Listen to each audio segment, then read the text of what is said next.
بسم الله الرحمن الرحيم. السلام عليكم ورحمة الله وبركاته. كتاب العربية بين يديك، الوحدة الأولى، درشبيتم درس دوسوا سالور تسالويختم نمبر صفحة. التدريب الثالث: تبادل السؤال والجواب مع زميلك كما في المثال. دلته هم د العراق او جدة ترمنز دو عکسونه دي او د دوړو ترمنځ چې جملې را جوړو. لومړی عکس خایو، لومړی تصویر خایو لکه عراق دی نقشه کې چې دا ځای دی ولې پرې خای دی، او دویم تصویر ورته خایو چې ځکه زموږ شرکت دې ځای ته انتقال شوی. لماذا تركت العراق؟ عراق دی ولې پرېښود؟ انتقلت الشركة إلى جدة، شرکت جدې ته انتقال شو. په دویم عکس کې طرابلس او الریاض په نوم دي. طرابلس د لیبیا مرکز دی او الریاض د سعودي مرکز دی. همدغه شان سوال را جوړو: لماذا تركت طرابلس؟ طرابلس دی ولې پرېښود؟ انتقلت الشركة إلى جدة. لماذا تركت مكة؟ مكة دی ولې پرېښوده؟ انتقلت الشركة إلى المدينة. لماذا تركت إيران؟ إيران دی ولې پرېښود؟ انتقلت الشركة إلى ليبيا، شرکت لیبیا ته انتقال شو. همداشان دغه نور همدغسې دي، صرف نومونه بدلیږي، دا به تاسې را جوړ کړئ. التدريب الرابع، څلورم تمرين: تبادل السؤال والجواب مع زميلك كما في المثال. ملګري سره سوال او جواب تبادله کړئ لکه څنګه چې په مثال کې دی. كيف تقضي الوقت في جدة؟ مثال کې عکس کې موږ سره جده چې ځای دی، الاسره کورنۍ، فامیل، شاطئ البحر د بحر غاړه. نو سوالونه را جوړو: كيف تقضي الوقت في جده؟ په جده کې وخت څنګه تیروي؟ تقضي تیروي. كيف تقضي الوقت في جده؟ په جده کې وخت څنګه تیروي؟ كيف تقضي الوقت في جده؟ په جده کې وخت څنګه تیروي؟ اذهب مع الأسرة. اذهب زم مع الأسرة فامیل سره الى شاطئ البحر د بحر غاړې ته، د سمندر غاړې ته.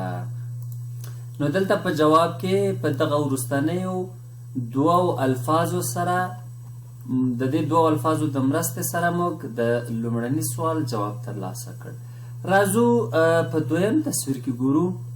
عمان د اردن مرکز دی، یو ګورئ عمان دی، سلطنت عمان چې هغه د اماراتو سره په هم سرحد دی، او بل اردن دی. اردن کې عمان چې دی دا د اردن مرکز دی، او عمان چې دی دا بیل ملک دی، البته سلطنت عمان. عمان الأصدقاء أو السوق.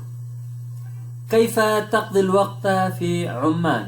وبخي في عمان، فعمان کې وخت څنګه تیروي؟ اذهب مع الأصدقاء زم د ملګرو سره الى السوق بازار ته. الرباط د المغرب مرکز دی، الزوجة ښځه، المکتبه کتابخانه.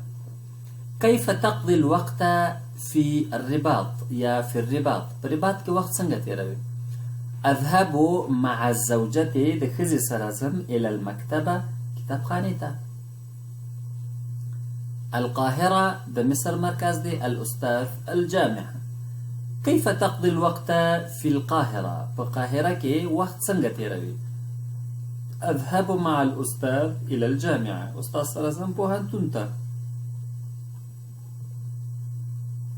دا لاندینۍ درې جملې دي، دا به تاسې را جوړ کړئ، مثالونه دي او حل به یې کوئ. دا وه 244 صفحه، انتقالي بو 245 صفحې ته. التدريب الخامس، پنځم تمرين، پنځم تدريب: تبادل السؤال والجواب مع زميلك كما في المثال. خپل ملګري سره سوال او جواب تبادله کړئ لکه څنګه چې په مثال کې دي. مكة ساعة واحدة، مكة یو ساعت. كم تستغرق الرحلة إلى مكة؟ سوال دا دی دغه اول لفظ پوښتنه کوو چې دې ځای ته سفر څومره وخت غواړي. كم تستغرق الرحلة إلى مكة؟ مكة تسافر څومره وخت نیسي؟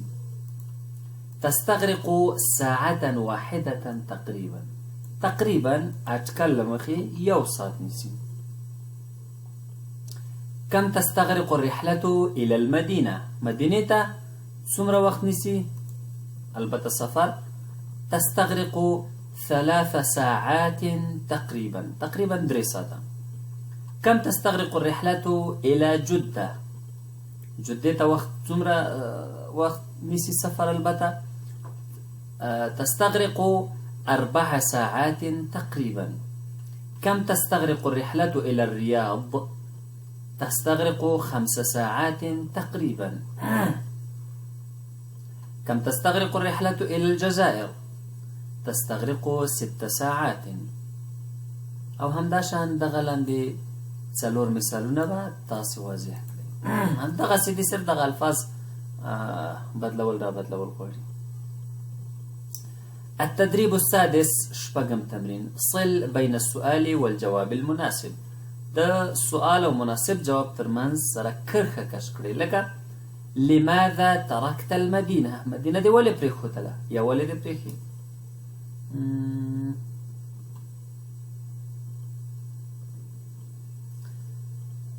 دام کېدای شي اذهب الى الجامعة او ادرس في المسجد الحرام.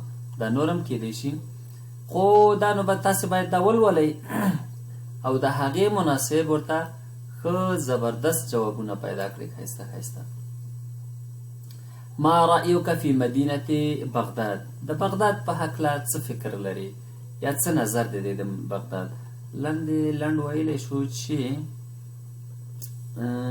مدينة كبيرة وجميلة، ښایسته او غټ ښار دی. كيف تقضي الوقت في مكة؟ مکه کې وخت څنګه تیروي؟ أدرس في المسجد الحرام. أين تذهب الآن؟ اوس چیرته ځې؟ أذهب إلى الجامعة. همدا شان دا نورم دي.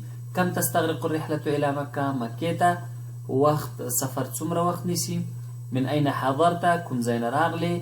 ماذا تعمل هنا؟ دلته څه کوي؟ هل تزور اليمن؟ آیا یمن ګورې؟ آیا یمن ته ځې؟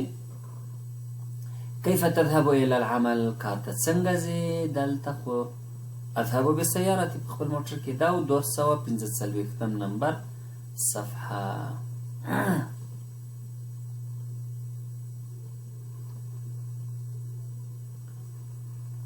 انتقاليجو ملخص التراكيب 246 نمبر صفحه ده، یا به 246 نمبر صفحه بل ورځ ولولو. نن لپاره هم دومره درس بس دی، ونلتقي ان شاء الله في الدرس المقبل، والى اللقاء القادم. استودعكم الله والسلام عليكم ورحمه الله وبركاته.